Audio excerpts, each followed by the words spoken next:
I don't remember a lot, but I remember that interview vividly because I was actually sober at that interview. And I remember the manager telling me to take off all your clothes and turn around slowly.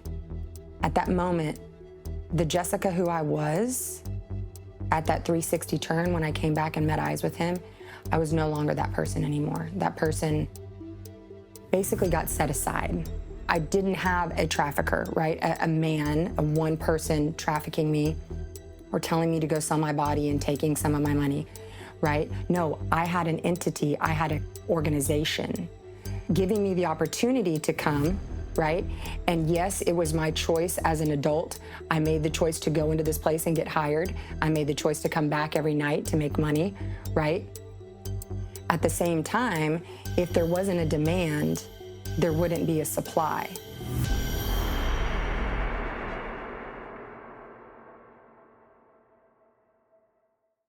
My name is Jessica Wesley. I am a survivor, overcomer, and a survivor advocate here at Hands of Justice, an organization that works with people who are victims of trafficking, human trafficking, sexual exploitation. I am here to share how I got here. So the calling on my life to this point and what I have survived and what I've overcome, what I'm continuing to overcome, because I believe that healing is a journey. It's not a destination. It's a continual thing that we will do throughout our lives as we have different seasons of healing and journeys throughout our lives. So yeah, I'm here to share my journey. I was born and raised in Houston, Texas. I'm a native Houstonian. So in my fifth grade time capsule, they would write questions down on the fifth grade time capsule, like, what did you want to be when you grew up? What did you see, what do you see as your future? And so on that I wrote, I wanted to be a WNBA basketball player, and I wanted to be a wife. I knew what kind of dress I wanted to wear on my wedding day, and I wanted 4 children. I wanted 2 boys and 2 girls, and I already had their names picked out. So those were the dreams of a child, of a little girl in 5th grade. Those were these innocent, dreams that I think every little girl has at some point in time, of just becoming a bride and walking down the aisle and having their father, give them away in marriage. And then also your dreams of what you're passionate about, like kids, I want to be an astronaut. I want to be this. Mine was, I was very, very passionate, and I was very good at basketball. And so my goal was to be like Cheryl Swoops and a WNBA basketball player. So from 5th grade on, I had a great childhood, parents very much involved in all my extracurricular activities. We were very outdoors family, so we would go to the lake every weekend. I looked forward to that. That was one of my, I would say, core memories as a child, was waking up on Saturday morning ready to go, like bags packed, to the lake. I loved fishing. I loved skiing. I loved everything about it. And it was just a wonderful family time. I really strived to please my parents, specifically my mom. And I had a hard time dealing with that. I had a really hard time dealing with like inward emotions of self-hatred and perfectionism, things like that. And then between the age of 13 and 15, my parents' marriage was falling apart. And it was very clear to us that it wasn't going to survive. And so in that, a lot of emotional turmoil. So I didn't have really them to go to and talk to about it. So I had to go to other people, friends, right? That other friends, you kind of gravitate to other friends that are going through the similar things, right? Other kids that have divorced parents, other kids that are, having some dysfunction at home. You kind of gravitate to them, you magnetize to them because y'all both have these same problems. And, other people deal with their problems differently. Kids deal with their problems differently, right? So my outlet was, what I was introduced to was alcohol and drugs. And that immediately, I remember the first time I got drunk, and I remember the euphoric feeling of being numb and thinking like, this is it. Like, this is what I want. I want to feel numb, because everything else in my life was so very stressful and so overwhelming at a young age to deal with, because I feel like I was pulled into the divorce as a child, but you had to have like adult perception and adult point of view. and really kind of communicate as an adult. And I wasn't an adult, I was a child. So that was very hard to deal with and overwhelming. So I did have that outlet and found that outlet in other friends, drugs and alcohol. So my parents divorced at 15, and the next 3 years was just, I don't even know how to explain it, just complete and utter turmoil. My mom, I'd never seen my mom drunk before in my life. Once she divorced my dad, she became a full-blown alcoholic, and I was actually having to take care of her, picking her up from bars, not even having a driver's license, cops being called, and just having to navigate taking care of my mother, I saw she was just going through a lot of pain, and that's how she was dealing with her pain. And that's how I was dealing with the pain of everything as well, except I was able to manage mine a little bit better than my mom was. My mom was really just all in. So I became the parent to not only my mom, but I also had to watch out for my little brother, and unfortunately introduced him to the drugs and alcohol as well to cope. And so it burst into something totally different. Like all of our lives just totally take a dramatic turn from this event, from divorce. And so between 15 and 18, that's what it was. It was just drugs, alcohol, managing all that. I got kicked out of school, went to an alternative program. Finally, I met a boyfriend. This boyfriend was like really encouraging me to leave my house, which is something I wanted to do anyway, because I was tired of dealing with what I was dealing with at home. And so he was kind of like my outlet. And so he was the reason why, I left my mom's house. I left her house at, 1998 is when I left. And then I was 18. Shortly after that my dad was diagnosed with pancreatic cancer. And 6 months from that day, he died. And so at 18, I lost my dad. I moved out of my mom's house with this, boyfriend. And then, so a lot of vulnerabilities here, like a lot of red flags going of like, my life could take all kinds of different directions at this point in time. And being vulnerable and not having any kind of structure or anybody speaking into my life, like anybody good, I, again, fell into the wrong crowd. And so I was at a birthday party for one of my boyfriend's friends. And at that birthday party, I met a girl there. And she just proceeded to tell me how beautiful I was, asked me where I was working. Like, hey, I heard you just, y'all just moved into y'all's own place. Like, where do you work? Where does he work? And how much money are you making? And I'm like, told her that I was just a waitress at a barbecue place. And she was like, well, you can make a lot of money where I work, because like, you're beautiful. Like, you have a perfect body. You're beautiful. You could make a lot of money where I work. And I'm like, well, where do you work? And she's like, I work at this club where basically I just get paid to sit and talk with men. Like, hourly, I just get paid to sit and talk with men. They buy you alcohol, drugs, whatever you want. It's all free. You could just, but yeah, you get paid to speak with men. And so I was like, okay. A couple weeks after my 18th birthday, I walked into my first gentleman's club in Houston, my first strip club in Houston. And at that interview, I remember it vividly. I don't remember a lot, but I remember that interview vividly because I was actually sober at that interview. And I remember the manager telling me to take off all your clothes and turn around slowly. At that moment, the Jessica who I was at that 360 turn, when I came back and met eyes with him, I was no longer that person anymore. That person basically got set aside. I felt almost kind of like died. Like that little girl that wanted to be a WNBA basketball player, that wanted to be a wife and a mother. And I had to lay those things to rest at that moment. And I had to pick up this new identity. And he said, you're hired and you could start tonight.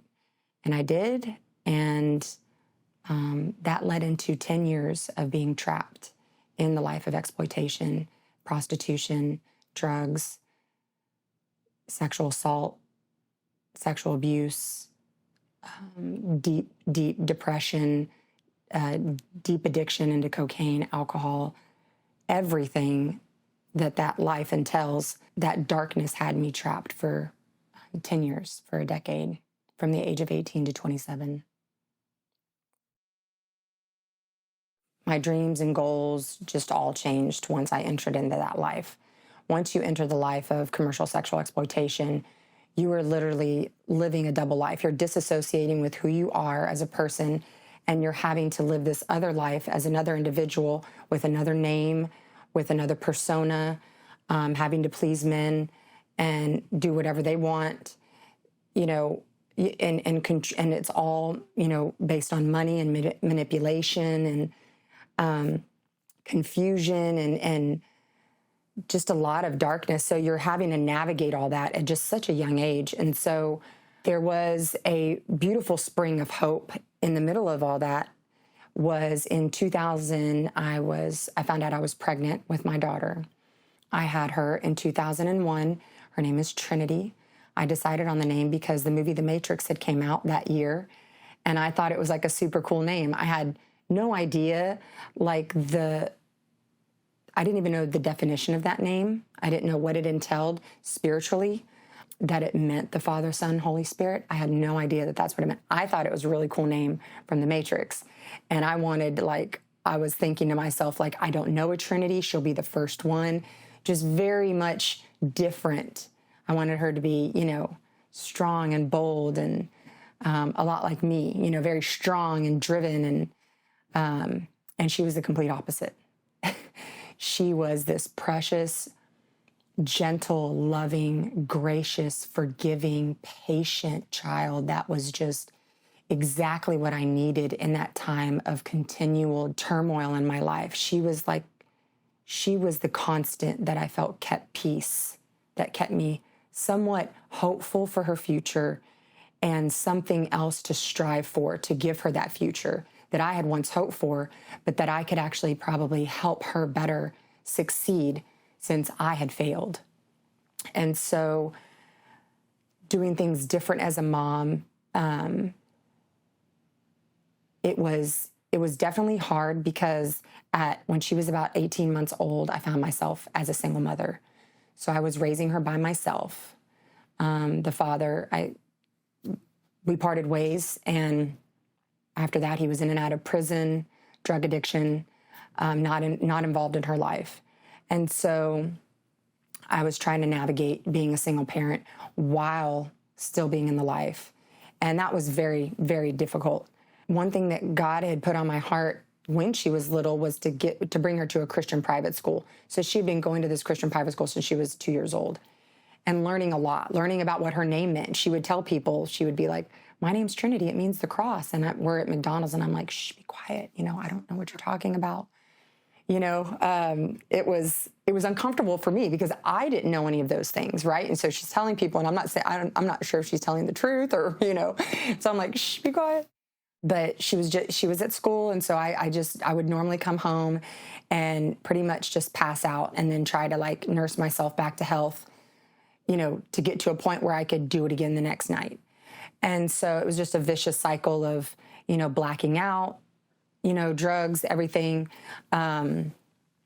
pills to get me asleep, pills to wake me up, all these different things. It was just a vicious cycle for 10 years.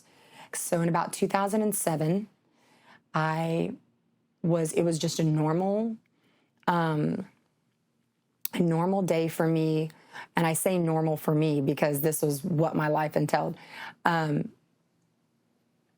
The night before, alcohol, coke, methamphetamine, every drug, any kind of drug, as much as drugs and as much as alcohol as you could think of, to the point of literally I had passed out at the place that I was at and woke up that morning at 4 a.m., came and relieved the nanny, the babysitter that was with my daughter, tried to, sleep, take a nap throughout the day while she was at school.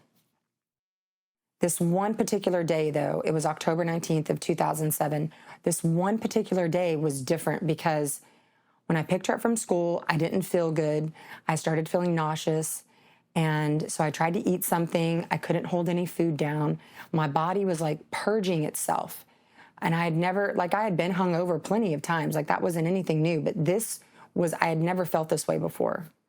And it was very scary because I felt like when I sat down next to Trinity, I felt like the room started spinning. And I felt like I can't pass out in front of my child because she's not going to know what to do. It's just me and her here. So I called my mom. And at the time, my mom was still not sober, but she was sober at the time and willing to come over and help me watch her. Because I was like, Mom, I need to go to the emergency room. I don't know what's wrong, but I'm afraid. And I need to go and just like have them run some tests and see what's wrong. And she's like, okay. So I drove myself to the emergency room where they ran tests, and I didn't give him any information. I just told him how I felt. I wasn't honest about anything. Because if you're honest about things like that, sometimes if you have a child involved, they'll, CPS gets involved and things like that. So, and then also just the life that you live in that industry, you don't tell people openly what you do. It's not, nowadays, and they've tried to glamorize things, but you're given a label. If you tell somebody you're a stripper, if you tell somebody you're a prostitute, I still think it's frowned upon, but people want to say that it's empowering, but it's not. You get a label on you. And so I wasn't going to tell him anything like that. I didn't tell him where I worked. I didn't share anything. I just said, I'm afraid I'm dying, and I'm afraid like my body is shutting down. And so they ran tests. They put me on an IV to give me some hydration. And then the doctor came in and said, we have all your results back and you're perfectly fine. And I was just shocked, because I was ready to hear, like, you're dying of liver failure. Your organs are shutting down. Like, you have cancer. Like, something's really wrong with you because of the life I've been living for so long. And then he put this warm blanket on me. He asked me if I wanted a blanket, and I said yes. And so he put this warm blanket on me. It was a white blanket. And when he stretched it over me and he put it on my chest and I felt it, I felt weight. I felt this weight that came on my chest. And when this weight came on my chest, I heard a voice. And that voice says, daughter. And I was like, God, if you're calling me to be your daughter right now, I accept you. I will make you Lord of my life. I'll live every day for you if you just save me so I could be there for my child and I could live the life that I know I was created to live. I know I was made for greater than these things. I knew that this is not what I wanted to be doing. Every night I did not want to do what I did, but I had to pretend. And so if you could set me free, like, I'll believe in you, Jesus. It's you and me forever. Like, I'm done. I'll be done.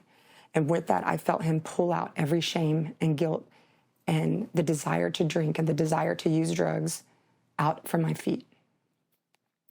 And from that day, I have been forever free. I celebrated 16 years on October 19th of 2023, and I have not taken a drink or done a drug since. And it is because of that day that he saved me and he rescued me. It was Jesus who pulled me up and resurrected my body and gave me new life. And later he told me that I rescued you from this darkness because I'm going to equip you to go back into darkness and rescue others. And you're going to do it with my love and my strength. And that's what I do now. And that's what I have the honor of doing and serving him by doing that. What I believe a lot of my calling is to educate people about that, is to educate people about sexual exploitation. I made the choice to go into this place and get hired. I made the choice to come back every night to make money, right? At the same time, if there wasn't a demand, there wouldn't be a supply. So the demand of the men, the broken men that come in there in need of something else that they're not getting from the outside, just like a pornography addiction. I believe it starts with pornography, and I believe it works its way up to an actual interaction. And strip clubs are the next interaction from pornography to strip clubs, and then it goes to buying sex. And then, it just gets darker every stage.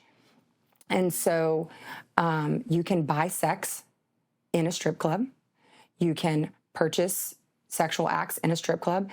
Just because it's in a strip club doesn't mean that it's not prostitution.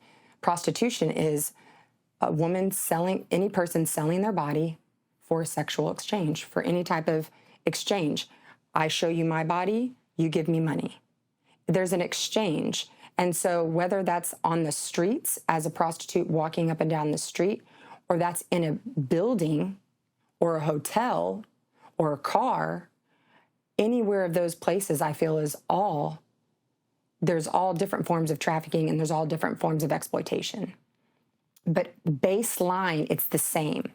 There's sexual acts being bought and received. There's something given. There's a transaction. And so in any of those places, it's a transaction. So I really don't see any difference. I mean, obviously, with the different trauma that's involved in being, abused by a trafficker or a pimp, and like not having any control over your life. I agree that I don't have that story, but at the same time, that's why I feel like God is giving me my stories, because we glamorize the strippers thinking, oh, they're in control. They're the leaders. They're the ones that are making the money. They're the ones manipulating the men out of their money, and things like that. Well, we wouldn't be there, getting money from men if there wasn't men in there giving us their money. So it's really not, we didn't have to pry it out of their hands. It was very easy. It was very easy to make that kind of money. And that's why you see it flourishing, right? That's why you see this, what is it? How many millions, hundreds of millions of dollars are in commercial sex, pornography, trafficking, buying and selling people. That is one of the biggest sellers right now. And now the biggest place that you get bought and sold is on the internet. When I was in the life, the internet wasn't up and running yet. It was just getting started. I mean, and I'm thankful for that too, because it's like there was no camera phones. There was no things like that, even the cameras on your phones to take pictures or videos. Like, we didn't have that, when I got out of the life in 2007. So it just started emerging, and then it got greater, because then there's greater opportunity to then share pictures or FaceTime or this, these different websites where you could go on and get a membership. Oh my God, OnlyFans. You could go on OnlyFans, but that still is prostitution. That still is buying and selling. You're buying a picture of a person's foot, body parts, something. You're ordering some of their bodily fluids, whatever you're doing, you're ordering something of their body, and then you're using it for your own sexual gratification, and there's an exchange of currency. So a lot of people want to say, well, that's not prostitution. I'm not having sex with this person, or I'm not doing this. Yes, but you're doing a sexual act. You're selling a part of your body. So I believe the enemy wants to dilute it, and it wants to make, people have a perspective. You think of drug addict, what's the first thing that comes to your mind? Somebody on the street, right? You think of a bum or an alcoholic or a prostitute, you immediately think of like high heels, dark alley, walking up and down. Like, a lot of these things we've been programmed to think, we've been programmed to believe, because we don't know the truth. And so that's what I believe God has called me to, is to share the truth about it, so we can be set free by knowing the truth and help people understand that these strip clubs are not gentlemen's clubs. They're not places where people thrive and have a good time. These are dark places where people are being exploited, and the men are being exploited as well for their lack of self-control, their lack of whatever they're lacking in their lives. They're being wooed in, right? And so it's just a vicious cycle, and it hurts a lot of people, not just the woman involved and the man involved. It hurts the families that are involved with those men and women. It's a generational thing, and it leaks into their work environment, their family environment. it just doesn't, that whole saying, what happens in Vegas stays in Vegas.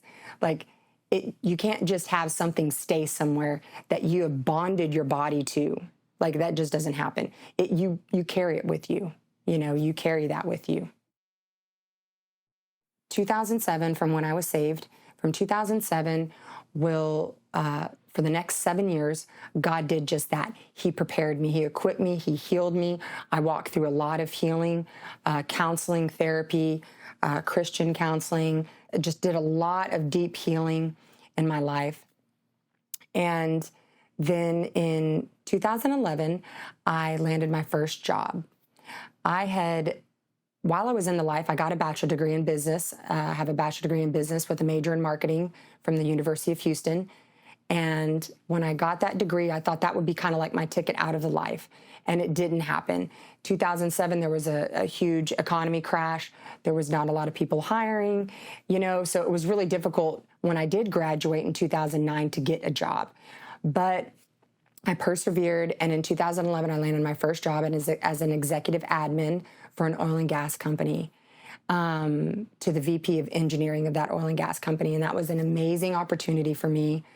It was a wonderful time of depending on God.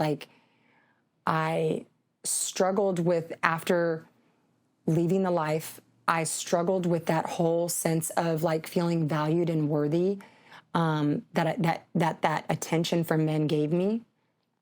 And obviously I didn't have a dad. So I sought out that attention from men. And so I was really doing a lot of deep healing and growing for those 7 years through really bad choices in relationships. And when I say bad choices, meaning I got with men for the wrong reasons. I got with men because there was a desperation of thinking that I can't do this by myself. I need a man to do this. I need his financial stability. I need him in my life. I need, and it became a transactional again and brought back a lot of trauma. And so specifically when it came to having sex with these men, it brought back a lot of trauma. And it just made the relationship more transactional than it made it a relationship. And so there was no foundation in those relationships. So once those relationship ended and I healed in 2011, I literally recommitted my life to God. And I said, God, you've always had my heart. Once you saved me, you had my heart. But now I'm committing my body to you. I want my body to be cleansed and consecrated for you, for your glory. And I want to save it for my husband. If you have a husband in my future, I want it to be pure for him. And I want to be, not just for him, but I want to walk out this purity journey with God so he could purify me and make me the woman that, and the wife that he had called me to be from a young age, that he had given me vision of. And so that's what he started doing. And when I got that job, it was just very empowering. I got to move. I was staying with my mom at the time, which was very humbling, coming back to your mom's house when you're an adult, and with a child, single mom. And so was able to move out of her house, get an apartment in the Galleria area, really great job. And then for the next 3 years, just everything going really well, very connected in our community and our church, and just doing a lot of healing, continued healing with myself. And then I lost that job. They decided, of course, oil and gas, right, layoffs. So I had a layoff, first layoff I've ever experienced. So it was pretty, emotional, intense. But God just brought me back to his word where he says, in Romans 8:28, it says, I use everything for my good. And so he uses things, even negative things, for my good. And so he used that for my good to push me into a different season of life. And so when I lost that job in January of 2013, I went to a job fair, and that job fair was at the church that I was actually attending, me and my daughter were attending. And I was excited because I was like, oh, I'm going to land another job. I have all this experience now, 3 years of, 2.5 years of experience being an executive admin, oil and gas. Surely this resume is going to look good. Somebody's going to snatch me up. Well, nobody was hiring for that kind of position. And that kind of position later on, I found out, it's like once you become like an executive admin for somebody, they stick with that admin for a long time. You know, that admin kind of almost retires out of that position almost, because that relationship that you form with your boss is like very important, you know? And so there's trust and things like that. So I was like, man. And then I went to this last booth at this job fair, and this last booth was called the Work Faith Connection, and they help people find jobs. And I was like, okay, cool. You know, can I sign up? Are y'all looking to hire? She's like, well, we're not looking to hire people, but we're a jobs ministry that we'd like to have volunteers. So if you'd like to volunteer, I could sign you up to volunteer. And I'm like, you know, in my heart, I'm like, God, volunteering doesn't pay anything. Like, it'd be, and I'm here on a, you know, unemployment budget. You know, it's like I have an apartment that I got to pay for. Like, I got food, you know, my child. And then, so I was like, you know, I signed it up. Her and I had this amazing conversation. It literally ended in us like in tears. I had just met her, but we were in tears, hugging, crying. Like, it felt just like a wonderful connection. And so I went home and I'm just like, I'm going to pray. And I just started praying and praying and praying, like, God, if this is where you want me to go, you're going to have to tell me. You're going to have to give me confirmation that this is where you want me to go. And so I just started, you know, adding up all the bills, getting stressed out about how am I going to do this. And he just spoke to me. He goes, Jessica, you know, he goes, I'm going to take care of you. I'm going to provide everything that you need. Do you trust me? He goes, go serve my people and I will provide for you. I'll provide every need. Everything that you're writing down that you need financially, for your future, for your child, for your, you know, the vision of your hope of marriage, the hope of more children, family, all these things. Like, I will provide all of your needs if you just serve my people. And I said, okay. And so I called back the Work Faith Connection. I said, I'd like to come volunteer. The community that they serve is 67% of their community are coming out of incarceration, alcoholism, homelessness. And so those are the big people that's the big community that this organization works with. And they were a Christ-centered organization as well. And so they had this great graduation ceremony where everybody turns their posters from like what they were, and then they turn their posters around. It says now what they've become and what their new dreams are. And it was a beautiful just graduation ceremony with those types of testimonies. It was amazing. And then there was an individual, a gentleman who worked there, that came and spoke about his story. He started sharing his testimony. And this man had this incredible story of God just like plucking him out of addiction, and putting him into prison where he didn't want to go, but where God said, he goes, I'm answering your prayer. You prayed for me to show you a man that had not stuck a needle in his arm for 16 years and that it was a dope fiend like you were. And you asked me if I could show you that man, that you would believe in me and that you would change your life. And when you asked me that prayer, I told you that you will be that man. And so when God told that, when he was sharing his story, I was just like, this reminds me of God, like leaving the 99 for that one person. And so when he said that, you know, he went to prison and God totally transformed his life, he was in prison from 2004 to 2007, and then he was paroled to Houston in 2007. And then he started working for the Work Faith Connection, and then now I met him in 2013. Well, I just wanted to like meet him and tell him how much I appreciated his story. And as we met and we just started to share each other's testimony, God then revealed to me, this is the man I've brought into your life to be your husband. I'm providing you a husband. And he had the same thing from God tell him, this is your wife. And he thought he would never marry. And we had both never been married. And so God just showed me that he was providing that need. And then a month after that, the CEO of the organization asked me if I'd like to be her executive admin, her first time that she'd ever had an executive admin. So not only did God provide a husband, he provided a job. To say my faith was restored, like it wasn't restored, but I just got to watch him as I was obedient, right? I feel like he showed me obedience equals abundance. You know, just be obedient to me, walk with me, and I'll show you and I'll provide for you. And so it just became that trust, because I didn't have that in a dad. You know what I mean? I didn't have him walk me all through a lot of the a lot of life, right? He died when I was only 18. So to walk me through life and to trust a man, all the men that I had ever met or worked with were very untrustworthy. And so was I. So it's like, I never had that before. So God really established that with me and then introduced me to that. And my husband and I walked in sexual purity for 22 months as we were dating and engaged. I tell women all the time, it can be done. There are men out there that will honor and value you for your worth and your value. You are worthy and valued. You should not be taken from. You should be esteemed and lifted up and protected. God created men to protect the woman. And so I got to encounter another level of healing with our marriage in 2015. And when we got engaged in 2014, then God provided within that year of us being engaged, he provided an organization that I got to volunteer with that was actually going into strip clubs in Houston area. They were bringing gifts, little bags of gifts for the women there that work there, for all the women who work there.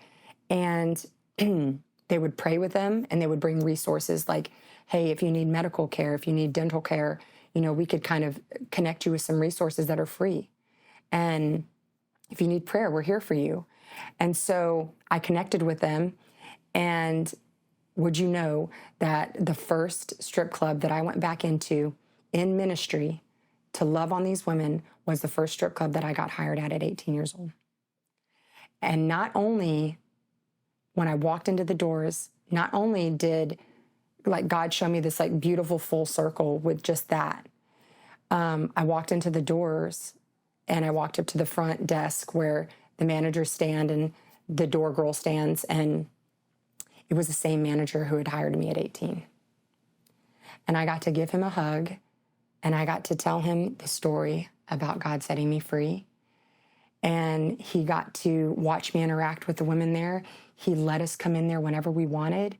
We got to bring them Thanksgiving dinners. We got to bring, I feel like it was favor from God that he just basically said, yes, you could come in whenever you want. And it was just a beautiful, redemptive piece in my life. And so that started my journey of being involved in multiple organizations and leading actually groups, being a leader of volunteers into these strip clubs from, 2014 all the way to 2021. And so that's what I was doing for those years. I was just volunteering at that capacity.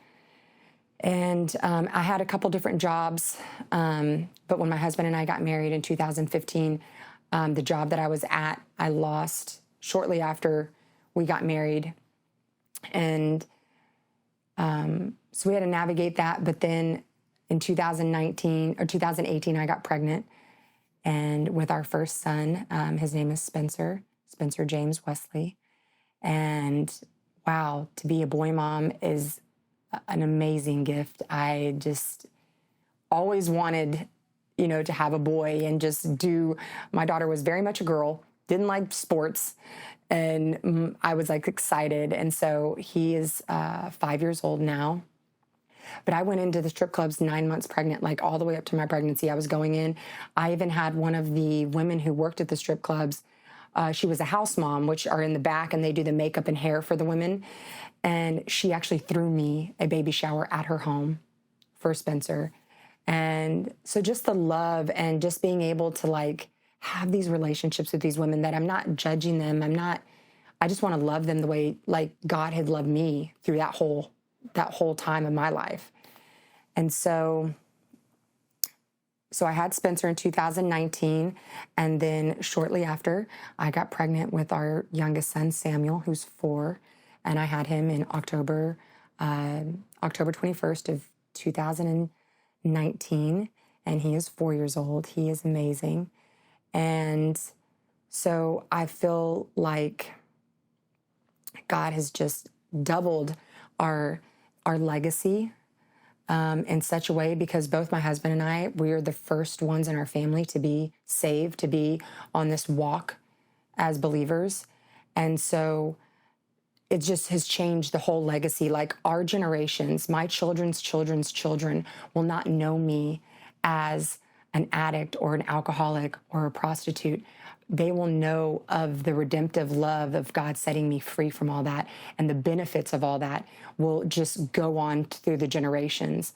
So the curses of that will be broken off of our generations. And that's what the legacy that I'm leaving now is I feel the most proud that's the most thing that I'm proud of is that I'm able to leave a different legacy.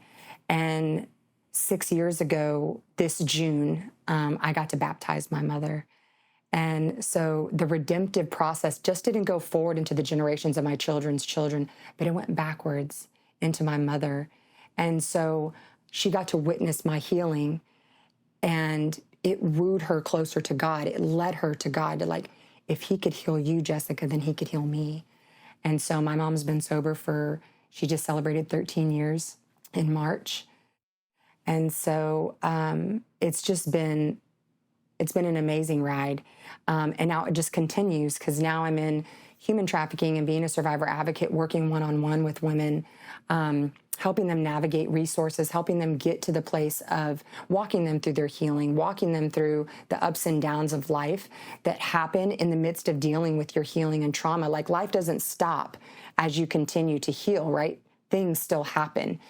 Big moments happen, right? Marriage happens, a baby happens, a second baby happens. My 22-year-old, my daughter Trinity, 22 years old, she's a theater arts major now. She's just graduated with her associate's degree. She's going to major in theater at University of Houston, where I went to school. Just the beautiful, and Trinity is this wholesome, pure, loving woman of God. Like, looking at her, it's like, I can't believe that she came from me, because it's like, she's everything that I wanted. Like, if I could have been that little girl that could have stayed pure from drugs, pure from sex, pure from all of those things that wanted to rip me down, like she is who I would be. And that's like, I get to live vicariously through my daughter, living this life of just aspiring to her dreams and getting all those things. Now, I'm not saying that my dreams took a different turn. God, my purpose and my plan of what I thought I was going to do, God kind of intersected that and said, yeah, I know you wanted to do this, but I actually have a higher calling for you. And although basketball I felt was my highest calling, he really felt that, he saw fit for me to have a different calling. And so, I feel completely in my purpose and in God's peace when I'm working with women, helping them navigate their lives through trauma, through healing, through just the ups and downs, and just living life along people and loving them where they are. I think the only one thing that I would say to like an individual, like a woman out there who is maybe in the life, I just want to let you know that I love you, that God loves you, that you're seen, that you're valued, that you're so worthy, that all the dreams that you've had as a little girl, he wants to give to you, and he loves you so much. And just know that there are people out there who want to love on you, who want to come alongside of you and help you navigate these hard things. And so you're not alone. Reach out for help, reach out to us, reach out to someone, ask around for resources, ask around for people who've been there before to help walk you through this. But just know that you're not alone, that God sees you most of all. He's with you and he loves you.